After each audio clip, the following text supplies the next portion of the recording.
இந்திய பங்குச் சந்தைகள் தொடர்ந்து 6வது நாளாக சரிவை சந்தித்து வருவதால் முதலீட்டாளர்களுக்கு 20 லட்சம் கோடி ரூபாய் வரை இழப்பு ஏற்பட்டுள்ளது. கடந்த மாதம் ஏற்றத்தை சந்தித்த இந்திய பங்குச் சந்தை இம்மாதம் தொடக்கத்தில் இருந்து சரிவை சந்தித்து வருகிறது. தொடர்ந்து 6வது நாளாக இன்றும் இந்திய பங்குச் சந்தை கடுமையான சரிவை சந்தித்தது. மும்பை பங்குச்சந்தை குறியீட்டு எண் சென்செக்ஸ் 1000 புள்ளிகளுக்கு மேல் குறைந்து 72,404 புள்ளிகள் வர்த்தகம் நடைபெற்றது. தேசிய பங்குச்சந்தை குறியீட்டு எண் நிப்டி 335 புள்ளிகள் வரை சரிந்து 22,000ற்கு கீழ் சென்றது. மக்களவைத் தேர்தல் தொடங்கும் முன்பு பாஜக 400 இடங்களுக்கு மேல் வெற்றி பெறும் என்ற நம்பிக்கையில் வெளிநாட்டு முதலீட்டாளர்கள் ஆர்வமாக முதலீடு செய்ததால் கடந்த காலங்களில் இந்திய பங்குச்சந்தை ஏற்றம் கண்டது. ஆனால் 3 கட்ட தேர்தலிலும் வாக்குப்பதிவு சதவீதம் குறைந்திருப்பதால் இந்தியாவில் அரசியல் மாற்றம் நிகழும் என கருதி வெளிநாட்டு முதலீட்டாளர்கள் பலரும் பங்குகளை விற்பனை செய்து வருகின்றனர். அதாவது மக்களவைத் தேர்தலில் ஆளும் பாஜக கூட்டணி வெற்றி பெறும் வாய்ப்பு குறைந்து வரும் பயத்தால் வெளிநாட்டு முதலீட்டாளர்கள் இதுவரை 13,747 கோடி ரூபாய் மதிப்பு பங்குகளை விற்றதால் பங்குச் சந்தைகள் சரிவை சந்தித்துள்ளன.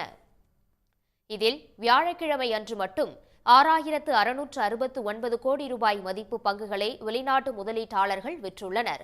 இதனால் கடந்த ஒரு வாரத்தில் மட்டும் முதலீட்டாளர்களுக்கு சுமார் 20 லட்சம் கோடி ரூபாய் வரை இழப்பு ஏற்பட்டுள்ளது.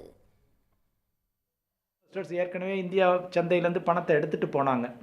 ஸோ இப்போ அவங்களாம் ஹோல்டு பண்ணிக்கிட்டு இருக்காங்க.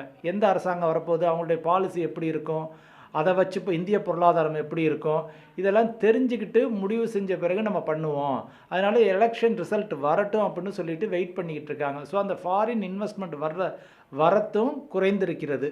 ஸோ அந்த ஃபாரின் இன்ஃப்ளோ வர ரிசல்ட்ஸுக்கு அப்புறம் தான் நல்லா வரும். ஸோ இப்போ அதுவும் உங்களுக்கு சப்ளை கம்மியாகுது.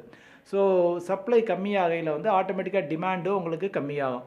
ஸோ இதெல்லாம் தான் ஒரு மேஜர் ரீசன் ஏன் ஸ்டாக் மார்க்கெட் இப்போ தொடர்ந்து சில நாட்களாக விழுந்துக்கிட்டு இருக்கு.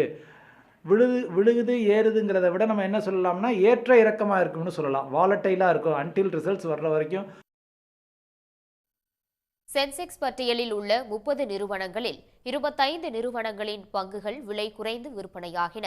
நிப்டி பட்டியலில் உள்ள 50 நிறுவனங்களில் 43 நிறுவனங்களின் பங்குகள் விலை சரிந்து விற்பனையாகின.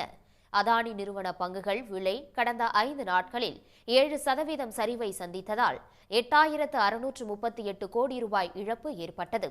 ரிலையன்ஸ் நிறுவன பங்குகளின் விலை கடந்த 5 நாட்களில் 6% வரை சரிந்ததால் சுமார் 7,000 கோடி ரூபாய்க்கு மேல் இழப்பை சந்தித்தது. எல்&டி பங்கு 5.6%, பாரத் பெட்ரோலியம் பங்கு 4.5%, கோல் இந்தியா, ஏசியன் பெயிண்ட்ஸ் பங்குகள் தலா 4.4% விலை குறைந்து விற்பனை செய்யப்பட்டன. ONGC, JSW steel, TVS lab, Shriram finance பங்குகள் தலா 3%க்கு மேல் விலை சரிந்தன.